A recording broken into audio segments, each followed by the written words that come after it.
बिस्मिल्लाहिर्रहमानिर्रहीम। अस्सलाम वालेकुम। आप देख रहे हैं program news today with Tanzila Mazhar. Program में आपको खुशामदीद कहते हैं। वफाकी हुकूमत के सामने बहुत सारे बहरान हैं। माशी बहरान संगीन सूरत हाल इख्तियार करता चला जा रहा है। क्या हुकूमत के पास कोई हल है? हुकूमत के पास कोई विजन है? हुकूमत के पास कोई प्लान है? हुकूमत के मुखालफिन मुसलसल ये दावा करते हैं कि इस हुकूमत के पास कोई इख्तियार नहीं है। ना तो ये इख्तियार है कि ये इमरान खान साहब के साथ मुज़ाकरात कर सकते हैं, ना तो ये इख्तियार है कि IMF के सामने कोई बात रख सकते हैं, ना ही ये इख्तियार है कि ये कोई पॉलिसी बना सकते हैं। यहाँ तक कि ये इख्तियार भी नहीं है कि जो अपनी मातहत ब्यूरोक्रेसी है उसमें कोई इस्लाहात कर सकें। इतनी बेइख्तियार हुकूमत है तो आखिर पाकिस्तान मुस्लिम लीग नवाज़ ने इतनी बेइख्तियार हुकूमत क्यों रखी हुई है? दूसरी जानिब अगर महंगाई के तूफ़ान को देखें तो कल एक जुमला जो घर में मुझे सुनने को मिला कि अगर बिजली के बिलों की यही सूरत हाल रही तो पाकिस्तान मुस्लिम लीग नवाज़ को आवाम ने मुंह नहीं लगाना। तो ये हाल है। तो महंगाई को काबू नहीं कर पा रहे। इमरान खान साहब के ज़माने में महंगाई के खिलाफ मार्च कर रही थी दोनों जमातें, पाकिस्तान पीपल्स पार्टी भी, पाकिस्तान मुस्लिम लीग नवाज़ भी। आम आदमी की पहुंच से हर चीज़ दूर हो रही है और जो प्रोटेक्टेड कंज्यूमर्स हैं, जिस तरह से उन पर बिजलियां गिराई जा रही हैं बिलों की सूरत में, लोग कहाँ जाएं? इस हुकूमत के पास कोई ब्रीदिंग स्पेस हमें नज़र नहीं आती, ना सियासी तौर पर ना मुआशी तौर पर। तो कुछ उन चैलेंजेस का अहाता करने की कोशिश करते हैं। पाकिस्तान तहरीक इंसाफ बहुत पुरअतमाद नज़र आ रही थी। पिछले 1.5-2 महीने से मुसलसल ये दावे किए जा रहे थे कि इमरान खान साहब बहुत जल्द जेल से बाहर होंगे। फवाद चौधरी साहब कहते हैं जी कि जेल के दरवाजे खोल दें, अडयाला के दरवाजे खोल दें अगर आपने APC करनी है। आप इमरान खान साहब के बगैर कोई भी बात करेंगे तो बात बनेगी नहीं। तो क्या इमरान खान साहब जो एग्रेसिव सियासत कर रहे हैं, जो इनिंग्स वो जेल के अंदर से खेल रहे हैं, दो उसके मुझे पहलू नज़र आते हैं। एक तो ये कि उनको जेल में रखने से क्या उनकी सियासत को बाकी को नुकसान पहुंचा या नहीं, या वो इस्टेब्लिशमेंट को, निज़ाम को दबाव में लाने में कामयाब हुए या नहीं। अब उन्होंने एक बार फिर भूख हड़ताल की धमकी दे दी है। और जो मज़ाहमत है पाकिस्तान तहरीक इंसाफ की, वो मज़ाहमत और वो इनकलाब किसी NOC ना मिलने की वजह से रुक जाता है। हालात जो हैं पाकिस्तान तहरीक इंसाफ और हुकूमत के और इंतज़ामिया के ख़राब होते चले जा रहे हैं। उमर अयूब साहब के घर पे आज छापा पड़ा, उनके वारंट गिरफ्तारी भी जारी हुए हैं। 9 मई के हवाले से राना सौला साहब ने नई बात कर दी। उन्होंने कहा जी कि जो बाहर से बैरूनी मदद भी हासिल थी पाकिस्तान तहरीक इंसाफ और हुकूमत के पास, इसके हवाले से सबूत भी हैं। तो ये जो सबूत थे, पहले साइफर में भी बहुत सारे सबूत थे। साइफर में जो सुल्तानी गवाह थे उनकी गवाहियाँ भी काम नहीं आई और इमरान खान साहब को अदलिया की जानिब से रिलीफ मिल रहा है। अदलिया हुकूमत के लिए और निज़ाम के लिए कुछ सख्ती इख्तियार किए हुए ये तासुर बरता है। इस्टेब्लिशमेंट के हवाले से बिलखुसूस मुसलसल ये तासुर बर रहा है कि अदलिया और इस्टेब्लिशमेंट आमने सामने। तो बहुत सारे चैलेंजेस हैं। इन 3-4 हवालों से आज के प्रोग्राम में हम डिस्कशन करेंगे जी। मेरे साथ बहुत ही एमिनेंट पैनल मौजूद है, किसी तारुफ के मोहताज नहीं, पाकिस्तान के चमकते धमकते सितारे हैं सारे। मुर्तज़ा सुलंगी साहब, सीनियर सहाफ़ी तजियाकार, जो इंटरब सेटअप था उसमें हमारे वज़ीर इत्तलात भी थे। सुलंगी साहब बहुत शुक्रिया, आज आपने जो है वो मेरी टीम कह रही थी कि मैचिंग की हुई आप लोगों ने, तो इसके लिए भी शुक्रिया। रज़ा रूमी साहब, सीनियर सहाफ़ी तजियाकार, किसी तारुफ के मोहताज नहीं। रज़ा बहुत शुक्रिया ज्वाइन करने के लिए। और अब्दुल क़य्यूम सिद्दीकी साहब, क्योंकि हमने अदलिया की लड़ाई और अदलिया की जानिब से जो रवैया है उसकी भी बात करनी है, और ख़ान साहब ने काजी साहब के ऊपर अदम एतमाद का इजहार किया हुआ है तो उसके बारे में क्या खबरें हैं। फिर एक जज साहब की डिग्री भी जाली निकल आई, उसकी बात भी करनी है। तो तीनों मेहमानों का बहुत शुक्रिया जी। सुलंगी साहब, सबसे पहले तो ये बताइए कि इतने बहरान हैं हुकूमत के सामने, आपको लगता है कि हुकूमत के पास कोई तैयारी है, हुकूमत के पास कोई विजन है, हुकूमत के पास कोई ब्रीदिंग स्पेस है? हुकूमत प्रिटेंड ये करती है कि ये बिज़नेस एज यूजुअल है, लेकिन एक्सपर्ट्स ये कहते हैं, जो बजट के डॉक्यूमेंट्स हैं वो ये कहते हैं कि बिज़नेस एज यूजुअल से मुल्क नहीं चल पाएगा। जी, आपका सवाल अच्छा है। बेहतर होता कि हुकूमत का कोई नुमाइंदा आपके सवाल का जवाब देता, लेकिन मैं कोशिश करता हूँ। मेरे ख्याल में आपकी बात इस हद तक तो दुरुस्त है कि मुल्क को मुतअद्दिद बहरानों का सामना है। मुआशी मामलात भी हैं, बजट आपने देख लिया है। जिस तरीके के से एक बात की लोगों की कि कोई बड़े बुनियादी मुआशी इस्लाहात होंगे, तो वो तो नहीं हुए। अलबत्ता इधर उधर जो है वो कुछ चीज़ें हुई हैं जिसके नतीजे में लगता ऐसा है कि कोई भी खुश नहीं है। बज़ाहिर ये जो रियल एस्टेट और होलसेल और रिटेल के हवाले से भी जो इक़दाम किए गए हैं, हालांकि वो कोई बुनियादी नौइयत के नहीं है, लेकिन वो एक सिम्त बताते हैं, लेकिन उससे वो खुश नहीं है। जो तनख्वाहदार जो तबका है, चाहे वो सरकारी मुलाजिम है और बिलखुसूस जो निजी शोबे में है, वो जैसे जैसे उनकी आमदनी बढ़ती जा रही है, उनका गुस्सा जो है वो भी उसी रफ्तार से बढ़ रहा है। लेकिन क्या आपके ख्याल में गुस्सा बढ़ना नहीं चाहिए सोलंकी साहब? जो टैक्स नेट में है उन्हीं पे आप टैक्स लगा रहे हैं, बाकी पेट्रोलियम वाले भी आपको पता है कि वो भी हड़ताल की कॉल दे रहे थे। आप फ्लोर मिल्स वालों ने कह दिया आटा जो है वो आप कामयाब होता हुआ देखेंगे कुछ दिनों में। तो जाहिर है जो सैलरीड तबका उसका गुस्सा तो बजाय ये नहीं होना चाहिए, गुस्सा टैक्स सबको देना चाहिए। आप जिस पे भी टैक्स लगाएंगे वो नाखुश होगा, तो इसमें हैरानी की कोई बात नहीं है।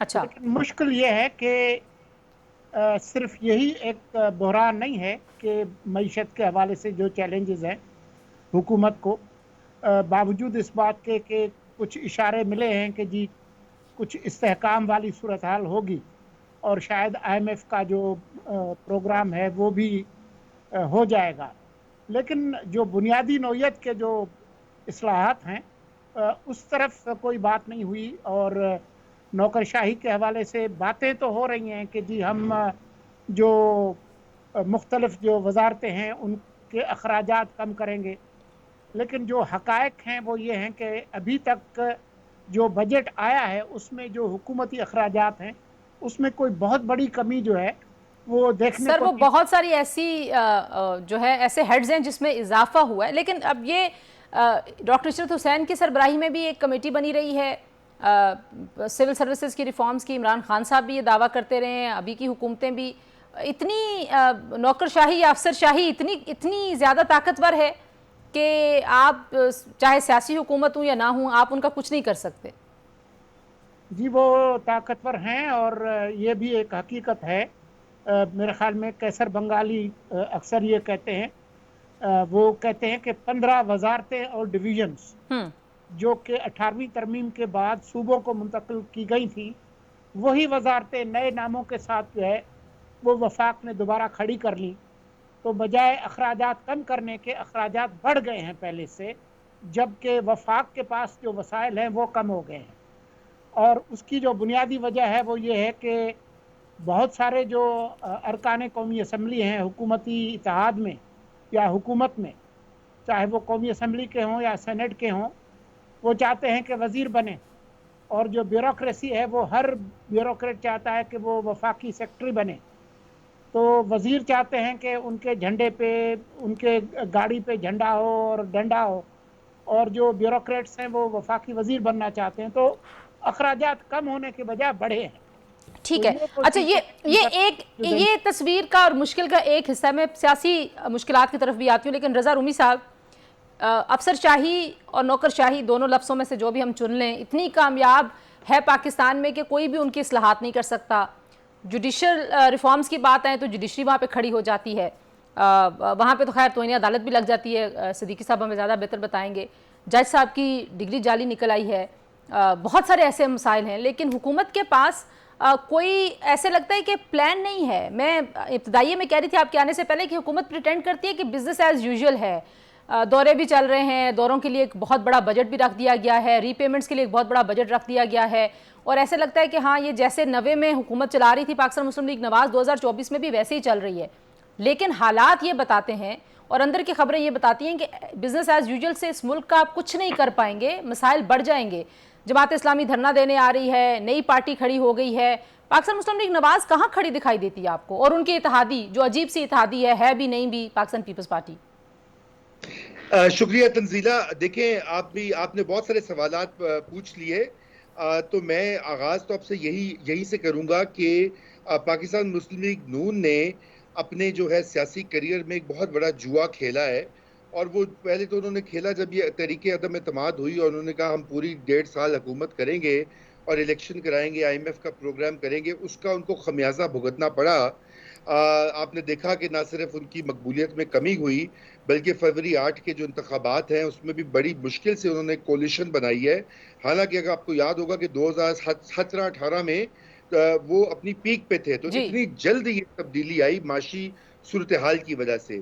और अभी जो कुछ एक दूसरा IMF का प्रोग्राम जो उसकी तरफ बढ़ी है हुकूमत, जो कि कोई चारा नहीं है, पाकिस्तान को वो प्रोग्राम करना पड़ेगा, लेकिन आपने ऑलरेडी देखा है कि बिजली की जो प्राइसेस हैं उसमें जो बिल बढ़े हैं और लोगों की चीखें निकल रही हैं। उसके अलावा जो टैक्सेस, दो दो तीन तीन तरह के टैक्सेस लगा दिए गए हैं मुख्तलिफ मदों में, उससे तो ये होगा कि न सिर्फ अवाम पे बहुत सख्त तंगी होगी बल्कि इनकी मकबूलियत जो है वो मजीद नीचे गिरेगी। मैं अभी एक इसलिए जुमला ये बता रही थी, कल मैंने एक जुमला सुना है, अपने घर में सुना है, सो बुरी बात है लेकिन मैं बता देती हूँ कि अगर बिलों की यही सूरत हाल रही तो पाकिस्तान मुस्लिम लीग नवाज को किसी ने मुंह नहीं लगाना। तो मतलब ये एक बड़ी लेमैन एक डिस्क्रिप्शन है, but I think politically very correct. अगर ये नहीं कर पाए महंगाई कम, बिल ऐसे आते रहे तो क्या बनेगा इनका?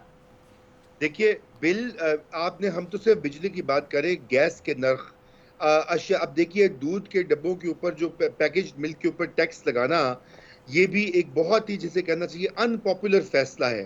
तो अलगरज बहुत सी चीजें हम गिनवा सकते हैं, लेकिन ये है कि, और प्रॉब्लम ये है तंजीला कि उनके पास कोई काम नहीं है, कोई इशू नहीं है जिससे कि वो आवाम को रिलीफ दे सके, क्योंकि बजट ऑलरेडी जो है वो इतना टाइट है, जो आपने देखा है। तो अब लगता है कि पाकिस्तान ये बढ़ेगा अगले इलेक्शन में भी। जी लेकिन रजा साहब, जाहिर है मिफ्ता साहब और शायद हकान अब्बासी साहब जब अपनी जमात छोड़े थे तो उस वक्त वो एक मुतालबा करते दिखाई देते थे कि सच बोल दें। ये टाइम है कि आप सच बोल दें, बता दें कि कितना मुश्किल है सारा कुछ। तो आपको लगता है कि अभी भी ये ऑप्शन है कि एक बार बैठ के सच बोल दें, ये ना कहें कि हम जो है वो एशियन टाइगर बन गए हैं और हम तो देखें तरक्की के इशारियाँ आना शुरू हो गए हैं, एक दिन स्टॉक एक्सचेंज ऊपर जाती है आप छलांगे लगाना शुरू हो जाते हैं, लेकिन जो डीप रूटेड प्रॉब्लम्स हैं ब्यूरोक्रेसी में रिफॉर्म्स के, जुडिशल रिफॉर्म्स के, आप वहाँ पे बिल्कुल नाकाम है, नकम्मे हैं बिल्कुल। जी देखिए, पाकिस्तान में आपने सही बात की है कि सच की रिकन्सिलिएशन जिसको कहा जाता है उसकी अशद जरूरत है, लेकिन सवाल ये कि कौन बिजली के गले में घंटी बांधेगा, कौन उसको इनिशिएट करेगा, कौन जाकर है जो वो इदारे गैर मुंतखब, वो गैर मुंतखब इदारे जो हैं अदलिया और दूसरी अफवाज पाकिस्तान, वो उनके हाथ में सारी ताकत है। वो चाहे तो वजीर आजम को गिरा दें, वो चाहे तो वजीर आजम को लगा दें, वो चाहे तो किसी को सादिक अमीन डिक्लेयर कर दें, वो चाहे तो किसी को गॉडफादर डिक्लेयर कर दें। हमारे सामने ये होता आया। हमने तो सोचा था कि शायद ये भी चीफ जस्टिस की बदली होगी तो शायद कुछ बेहतरी आ जाएगी अदालती अमूर जो है, लेकिन यहाँ तो उल्टा असर हो रहा है। यहाँ पे तो अदलिया जो है वो ना सिर्फ ये कि पहले से ज्यादा तकसीम शुदा है, बल्कि बाकी जो जज हैं वो तो बाकायदा एक तरह से बगावत पे उतर आए हुए हैं कि वो उन्होंने कहा कि हर सूरत में हमने जो है अपने चीफ की बात नहीं माननी, या उनको कॉन्ट्रडिक्ट करना है या चैलेंज करना है। अच्छा, मैंने वैसे रखा हुआ था जुडिशल एक्टिविज्म पे, हम इस पे तफसील से बात करेंगे। एक मुझे ब्रेक लेने का कहा जा रहा है, ब्रेक के बाद क़य्यूम सिद्दीकी साहब आपके पास भी आते हैं, आपकी ऑडियो में थोड़ा सा डिस्टॉर्शन भी है, उसको भी फिक्स करते हैं जी। ब्रेक के बाद वापस आएंगे तो बात करेंगे जो अदलिया का रवैया हमें बदला हुआ नज़र आता है, बॉडी लैंग्वेज तब्दील हुई, फिर लैंग्वेज तब्दील हुई, काफ़ी कुछ तब्दील हो रहा है, उसका क्या इम्पैक्ट है इस पॉलिटिकल सारे सिनेरियो पे, उस पर बात करेंगे। हमारे साथ रहिए।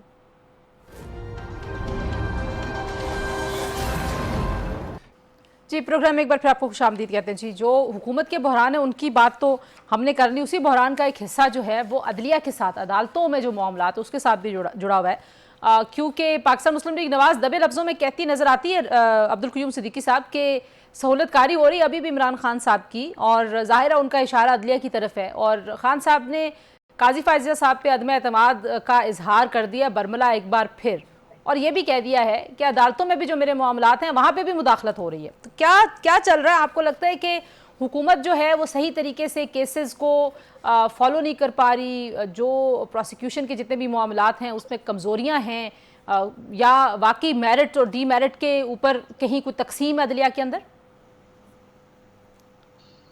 देखिए, पाकिस्तान की प्रोसिक्यूशन तो कभी भी ठीक ही नहीं रही, इसमें तो कोई शक वाली बात है ही नहीं है। और ये भी हकीकत है कि सियासी मुकदमात सियासतदानों के ऊपर बनते रहे हैं। इमरान खान साहब के दौर के अंदर भी बने थे और उससे पहले नवाज शरीफ के दौर के अंदर भी बने। बस मेरा ख्याल एक जो 2013 से लेके और 18 तक का ऐसा पीरियड था कि जिसके अंदर माजी के जो हरीफ थे पीपल्स पार्टी और PMLN, इन्होंने उस दौर के अंदर शायद नहीं बनाए, लेकिन उस दौर में भी जो है वो साकिब निसार साहब ने बड़ी तुंदही से वो फेक अकाउंट्स वाला केस निकाला और फिर उसके बाद वो सारा सिलसिला शुरू हुआ। तो वो एक माजी जिसको कि आहिस्ता आहिस्ता दफन किया जा रहा था, गलतियों का अजाला जो है वो किया जा रहा था, उसके बाद एक नई जो है वो तरह डाल दी गई। अब उसके बाद अब ये आप देखें कि अब 190 मिलियन पाउंड वाला केस जो है वो कौन सी चीज जो है वो किसी से छुपी हुई है। साइफर सबके सामने है कि उन्होंने लहराया था और वो ठीक है, उसकी एक लीगल कॉनोटेशन है, उसको सही हैंडल नहीं किया गया, साइफर पेश किए बगैर उसके ऊपर मुकदमा, एविडेंस, वो सारा मामला जो है वो अब तो क्योंकि अदालतों ने उसको खत्म भी कर दिया है। तो लेकिन दूसरी तरफ ये भी है कि अब हर आता जाता मुकदमा जो है वो भी ठोक दिया गया। लेकिन 9 मई भी हुआ, 9 मई भी है, उसके भी सारे रिपरकशंस जो हैं वो हैं। और 9 मई वो एक तारीख है जिस दिन हमने ये देखा कि एक पॉलिटिकल पार्टी ने माजी के अंदर पॉलिटिकल पार्टीज ने जो कुर्बानियां दे के एक स्पेस, पॉलिटिकल स्पेस अपने लिए खड़ी की थी, निकाली थी, उसका बिल्कुल खात्मा कर दिया। और अब दूसरों के पास कुछ नहीं छोड़ा कि वो क्या करें। और फिर सिर्फ यही नहीं, मतलब आप ये देखें कि वो पार्लियामेंट जिसके लिए और सिविल सुपरमेसी के लिए बात करते हैं, वो उस पार्लियामेंट में जाने के लिए तैयार नहीं है। वहाँ जब खुद थे वजीर आजम तो ठीक था, लेकिन उसके बाद जब वोट ऑफ नो कॉन्फिडेंस हो गया और उसके बाद सुप्रीम कोर्ट वो एक गैर आईनी इकदाम किया। मतलब हम सारे जो हैं वो देखते हैं कि जनाब जनरल परवेज मुशर्रफ को तो हम बहुत बुरा भला कहते हैं कि जी उसने 3 नवंबर किया था, बाकी के मार्शल लॉज पार्लियामेंट ने उनको इंडेमनिटी दी, उनको वैलिडेट कर दिया, फिर अदालतों ने, पहले तो अदालतों ने किया, फिर पार्लियामेंट ने भी किया। लेकिन मुशर्रफ के दौर के अंदर ये नहीं हुआ। जब 3 नवंबर उन्होंने किया और सिर्फ जुडिशरी के ऊपर हमला किया और उसको उज़्व मुअत्तल बनाया और उसकी सजा जो है वो फिर उनको आइन तोड़ने की उसमें मिली। लेकिन मुझे जरा क्विकली बता दें, लेकिन आपने इतने सारे केसेस गिनवा दिए हैं। पाकिस्तान तहरीके इंसाफ, सर सिद्दीकी साहब, पाकिस्तान तहरीके इंसाफ के रहनुमा अब हमारे प्रोग्राम्स में आके दावा करते हैं कि खान साहब को सारे केसेस में वो बरी हो चुके हैं, उनके ऊपर कोई केस साबित नहीं हुआ, एक इद्दत का केस रह गया। ये फैक्चुअली ये करेक्ट है? सारे केसेस में तो नहीं, मेरा ख्याल जो प्रोसिक्यूशन ने कुछ केसेस किए थे उसके अंदर उनका हुआ है, लेकिन कई ऐसे मुकदमात हैं जिसके अंदर गिरफ्तारियां उन्होंने की हुई हैं। लेकिन ये भी बात उनकी ठीक है कि मासवा ये जो इद्दत वाला केस है उसके, लेकिन साइफर जो था वो तो शाखाना वाला वो, लेकिन अभी एक 190 मिलियन पाउंड वाला केस जो है वो तो चल रहा है, उसका ट्रायल चल रहा है।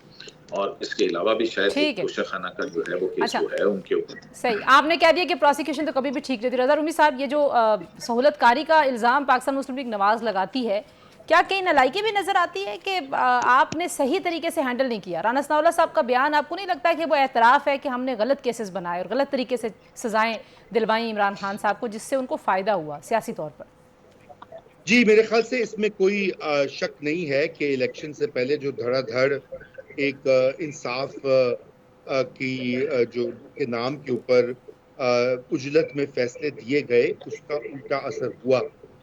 मगर बात यह है कि, और दूसरी तरफ ये है कि बहुत से केसेस ऐसे हैं जिनको परस्यू भी नहीं किया जा रहा। मसलन आप ये देख लीजिए अल कादिर ट्रस्ट वाला जो केस है, जो सबसे ज्यादा जिसे कहा जाता है बकौल बहुत से बुकला के और माहिर कवानीन जो हैं वो कहते हैं कि जी ये सबसे मजबूत केस है, उसकी प्रोसिक्यूशन आप देख लीजिए, उसकी कार्रवाई देख लीजिए, सबसे कमजोर है। सर वो एक दिन उसके साथ जुड़ा हुआ कुछ आया था, वो एक ऑडियो नोट चल रहा था कि मैं डूबूंगा तो सबको साथ लेके डूबूंगा, और उसके बाद जो है वो चिरागों में रोशनी नहीं रही। नहीं तो फिर ऑडियो नोट है तो फिर छोड़ दे, फिर ये केसेस ना करे परस्यू, अगर इतना ही खतरा है। तो बात ये है पाकिस्तानी अवाम के 190 मिलियन पाउंड जो हैं वो पाकिस्तान के खजाने में पाकिस्तानियों पे खर्च होने चाहिए, वो पाकिस्तान के डेवलपमेंट या वेलफेयर के ऊपर होने चाहिए, ना सिर्फ कि एक बड़े टाइकून की जायदाद का जो टैक्स जो फाइन हुआ है सुप्रीम कोर्ट से उसी को वापस कर दें। ये क्या बात हुई? तो खैर अजीब, मैं उसमें नहीं जाऊंगा। तो पहली तो ये बात है कि बिल्कुल थोड़ी मिस हैंडलिंग हुई है। लेकिन एक दूसरी तरफ ये भी मसला है तंजीला कि अदलिया का मूड, जो अदलिया का सब तमाम अदलिया मैं नहीं कह रहा, लेकिन अदलिया के अक्सर या एक अच्छी खासी तादाद के जज हजरात जो हैं वो मुसर हैं, वो बिल्कुल इंक्लाइंड दिखाई दे रहे हैं कि वो रिलीफ देना चाहते हैं। पहले इंक्लाइंड नहीं थे, कुछ ऐसे जजेस भी हैं जिनके खिलाफ पाकिस्तान तहरीक इंसाफ मुहिम चला रही थी और वो अचानक जो है वो लाइक माइंडेड हो गए। नहीं, वो इसलिए हुए ना कि देखिए, एक तो एस्टेब्लिशमेंट और हुकूमत ने जो एक्सेसेस किए ना 9 मई के बाद, देखिए 9 मई का मैं भी ये कहता हूँ कि वो ऐसा मैटर है कि उसको सीरियसली लेना चाहिए, लेकिन जिस तरह की पकड़ धकड़, इस तरह का एक प्रेशर जो जो डाला हुआ है, मेरे ख्याल से जजों में कुछ थोड़ी बहुत रिवोल्ट भी है। एक जेन्युइन फैक्टर, आप उसको नजरअंदाज नहीं कर सकते, लेकिन एक बड़ा जो मसला है कि जज भी इसी माशरे का हिस्सा है, उनके खानदान, उनके मिलने वाले अजीजों अकारिब, वो भी इंस्पायर्ड हैं, जो एक पॉपुलिज्म की वेव चली हुई है ठीक है। पाकिस्तान में पिछले एक साल से, और वो भी उसी का शिकार हैं।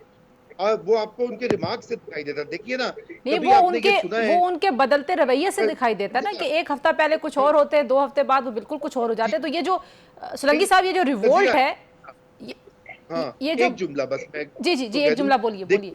आज तो आप ये पहले कवर कर चुकी है, लेकिन ये दोहराना जरूरी बन गया है कि जब एक बहुत ही मुअज़्ज़ज़ और सीनियर जज के सामने कोई केस आए और वो ये समझे कि जी ये कैदी आम कैदी नहीं है, ये चूंकि बहुत मकबूल है, इसको स्पेशल ट्रीटमेंट मिलना चाहिए। ये पहले भी हुआ था, वो 9 मई के बाद मेरे ख्याल से 10 मई की सुबह जो पेशी हुई थी good to see supreme you. Court में, वहां भी ऐसा ही मुजाहिरा 11 मई। Thank you for correcting me.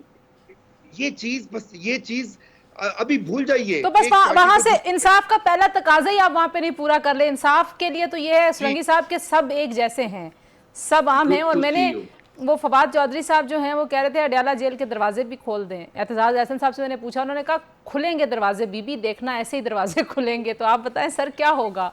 ये अदलिया में रिवोल्ट है, अदलिया को इस मुआशरे में अब तहरीक चलानी है, इनकलाब लाना है, या इंसाफ करना है? आपने अच्छा किया कि एतजाज हसन का नाम लिया, क्योंकि एतजाज साहब जो है, जो इस मुल्क के अंदर एक नया जो गैर मुंतखब है, जिसको अवाम ने मुंतखब नहीं किया, वो किस तरह से रियासत पर हावी होने की कोशिश कर रहा है, इसकी सरबराही और जो सहूलत कार्य है वो ऐसा साहब ने की जब अदलिया की तहरीक चल रही। उन दिनों में मेरा काफी बहस मुबाहिसा होता था शहीद मोहतरमा साहब, वो यही कहती थी कि ये जो अदलिया की तहरीक है, ये अदलिया की तहरीक नहीं है, ये इसकी बहाली की सूरत ये लोग हुक्मरानी का हक चाहते हैं, जबकि अवाम ने इनको इंतखब नहीं किया।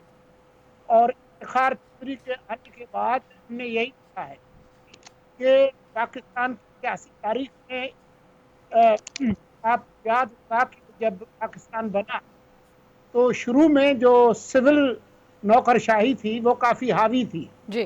सारी जो पॉलिसियां थी वही बनाते थे, और उन्होंने किस तरीके से मुस्लिम लीग को जरा साहब के बाद यरगमाल बना लिया वो आपके इल्म में होगा।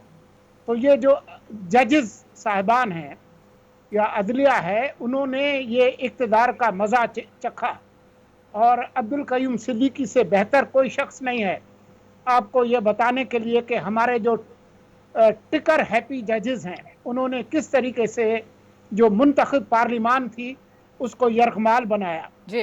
ये आपके इल्म में होगा कि 18वीं तरमीम के बाद 19वीं तरमीम क्यों हुई, कि किस तरीके से जजेस ने ये कानून आईनी तौर पर बनवा लिया कि वो अपने आप खुद ही उनकी तैनाती करेंगे। तो ये एक तरह से घूम के ये बात जो है वो आपके सामने आ रही है। अब आप देखें कि काफी से पहले ये था कि जो चीफ जस्टिस साहबान थे वो शहंशाह मुअज़्ज़ज़ थे, वो बेंच तश्कील देते थे, अज़ खुद नोटिस वो खुद लेते थे। ये सारी चीजें खत्म हुई हैं। काजी फाइज ने सर वो जब आ रहे थे तो बहुत सारे लोगों को बहुत सारी होप्स थी और एक बड़ा पॉजिटिव एटमॉस्फेयर था कि वो आइन की बालादस्ती की बात करने वाले चीफ जस्टिस होंगे, और ज़ाहिर उन्होंने बहुत सारे ऐसे इक़दाम भी किए।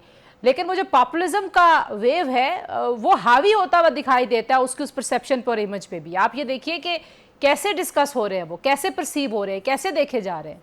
देखें, वो जो पॉपुलिज्म है उसकी जो जौहर है, उसका जो सब्सटेंस है वो फाशिस्ट है। ये जो ग्रोह है वो धमकियों से, गालियों से, ट्रोलिंग से मुतासिर करते हैं पूरी सोसाइटी को, सहाफ़ियों को, जजेस को, और जो माली मसाइल और जो दूसरी चीज़ें वो हैं। लेकिन ये एक फाशिस्ट जो है वो एक माइंड सेट है जिसने एक तरह से इन्फ्लुएंस किया है जजेस के एक हिस्से को, जिनके अपने मफादात भी हैं। अच्छा, अब वो जाहिर है हम जजेस के उस हिस्से पे बात करना शुरू करेंगे, लंबी डिबेट हो जाएगी, लेकिन अगर मैं इसको मुख्तसर कर लूँ ब्रेक से पहले, तीनों से जल्दी से पूछ लूँ। सोलंकी साहब, पहले आप बता दीजिए, खान साहब बहुत जल्दी बाहर आ जाएंगे, पीटीआई ये दावा करती हुई दिखाई दे रही थी, आपको लगता है कि वाकई जल्दी आ जाएंगे जेल से बाहर? एनालिसिस। मुझे तो ऐसा कोई इम्कान नजर नहीं आता, लेकिन मैं ये आपको जरूर बताऊंगा कि जो जेल में बैठे साहब हैं, खान साहब, वो संजीदा तरीके से कोशिश कर रहे हैं कि एक और 9 मई किया जाए, और आज इस सिलसिले में उन्होंने एक बहुत बड़ी इश्ताल अंगेजी की है जो आपको पता चल जाएगी। जी, रजा रूमी साहब, आपको क्या दिखाई देता है? Is he coming out very soon? क्योंकि केसेस तो जाहिर है खत्म हो गए, लेकिन नए केसेस की तैयारी भी लग रही है हुकूमत की तरफ से। देखिए, वेरी सून तो बिल्कुल नहीं मुमकिन, और ना वो सूट करता है मौजूदा गवर्नमेंट को, ना इस्टेब्लिशमेंट को। लेकिन ये है कि गालिबन कोई ना कोई इसका रास्ता तो निकालना पड़ेगा, क्योंकि मौजूदा जो तनाव है और टेंशन है वो उसको कुछ कम करना पड़ेगा मुल्क में इस्तेकाम के लिए। अब ये कब होता है तो ये वक्त ही बताएगा, लेकिन वेरी सून तो कोई चांस नहीं दिखाई देता। सिद्दीकी साहब, आपको क्या नजर आता है? देखिए जी, अगर उनके मुकदमात खत्म हो जाते हैं, सजाएं खत्म हो जाती हैं, तो फिर उनको रखने का कानूनी तौर पर बाहर आ जाएंगे। ठीक है, एक ब्रेक के बाद जी, जमात इस्लामी ने भी धरने और जलसे का ऐलान किया हुआ है। पीटीआई भी एक इनकलाबी मूवमेंट चलाना चाहती है, लेकिन एनओसी की वजह से रुक जाता है उनका इनकलाब। कुछ उसका तजिया आपके सामने रखेंगे, और नई जमात किसको टफ टाइम देने के लिए आई है और उसके पास कितना सब्सटेंस है टू ऑफर नया कुछ आवाम के लिए। ब्रेक के बाद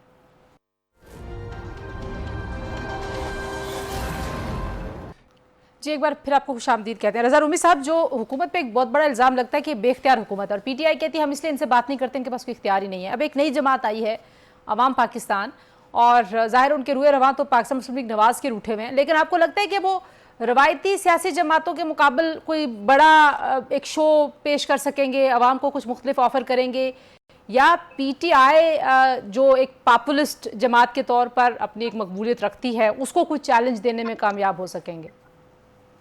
देखिए, नई जमात, सबसे पहले तो ये कहना चाहिए, ये कहना ज़रूरी है कि जिन 2-3 लोगों ने जमात की दाग बेल रखी है वो बड़े अच्छे और मुनासिब लोग हैं। शाहिद खाकान अब्बासी हों, मिफ्ताह इस्माइल हों, मुस्तफ़ा नवाज खोखर हों। शाहिद खाकान अब्बासी ने तो अपनी परफॉर्मेंस एज प्राइम मिनिस्टर बड़ी अच्छे तरीके से निभाई थी, और मिफ्ताह इस्माइल साहब भी सोचने समझने समझ बूझ वाले आदमी हैं।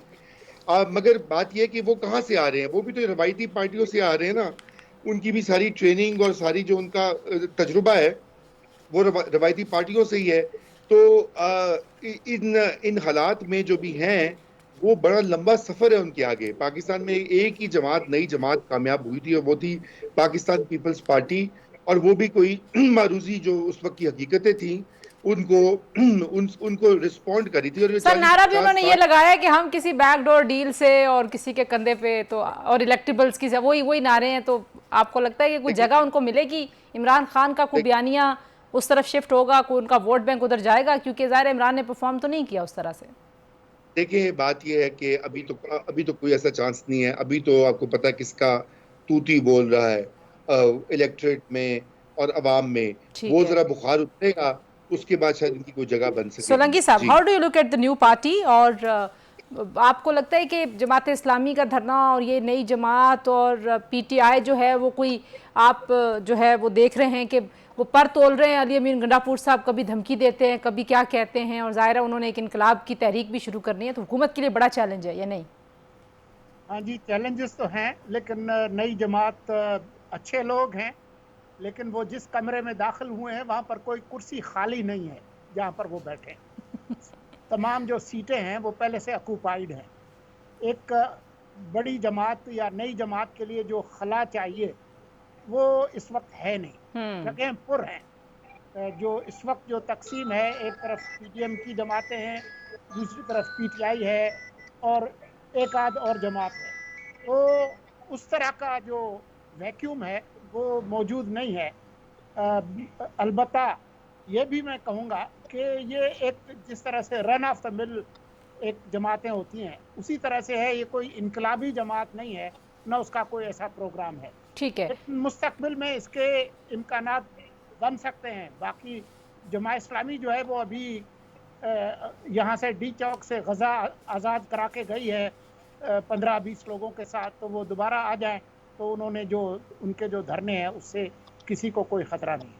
पीटीआई से कोई खतरा है हुकूमत को? पीटीआई भी एक तहरीक चलाना चाहती है। मैं भी पीटीआई के अंदर इस वक्त जो ग्रोहबंदी है वो उरूज पर है, और मुझे ऐसा लगता है कि उसी ग्रोहबंदी को एक तरह से कम करने के लिए वो कोई बहुत बड़ी कोई इश्ताल अंगेजी करने वाले हैं 9 मई तरह की, ताकि उनके इख्तलाफात कम हो जाए, मुझे ऐसा लगता है। अल्लाह ना करे। जी क्यूम सिद्दीकी साहब, दोनों चीज़ों पे कमेंट कर दीजिए। नई जमात और हुकूमत के लिए इस वक्त सियासी महाज पे ज़्यादा बड़ी मुश्किल क्या है? पीटीआई के साथ मामला दुरुस्त करना या सबके साथ लेके चलना, एपीसी करना, दैट इज़ बेटर? देखें, हुकूमतों को सबसे बड़ा खतरा हुकूमत से खुद होता है, ऑपोजिशन से नहीं होता। पाकिस्तान मुस्लिम लीग नवाज को खुसूसी तौर पे होता है। और बिल्कुल सही बात है। मतलब ये देखें ना, क्योंकि अब जो बजट आया है और उसके अंदर जो बजट और फिर जो बिजली, गैस, पानी, लोगों के कुव्वत खरीद और ये सारी चीज़ें जो हैं वो तंग आमद बजंग आमद, मतलब सोशल मीडिया पे देख लीजिए भरा पड़ा है। और वो एक अब तो सब ने कहना शुरू कर दिया, मतलब अब बड़े बड़े एंकर्स जो हैं वो कहना शुरू कर दें, जबकि यार ये तो बस अब ख़त्म हो गए हैं। सियासी जमातें इस तरह ख़त्म तो नहीं होती हैं, लेकिन जाहिर है कि वो उस अगला इलेक्शन अगर जब भी होगा, आई डोंट नो कि ये हुकूमत जो है ये किस हद तक चल सकेगी। और अगले 3, क्योंकि कहा तो यही जा रहा था कि 3 साल जो हैं ये पहले बहुत मुश्किल है मुआशी तौर के ऊपर, और फिर इसमें अगर मैशत के अंदर बेहतरी आती तो फिर अगले 2 साल कौन जीता है तेरी जुल्फ के सर होने तक? वो इसीलिए कहा गया था, कौन जीता है तेरी जुल्फ के सर होने तक? आ जाएगा इनकलाब उससे पहले ही डी चौक में कोई?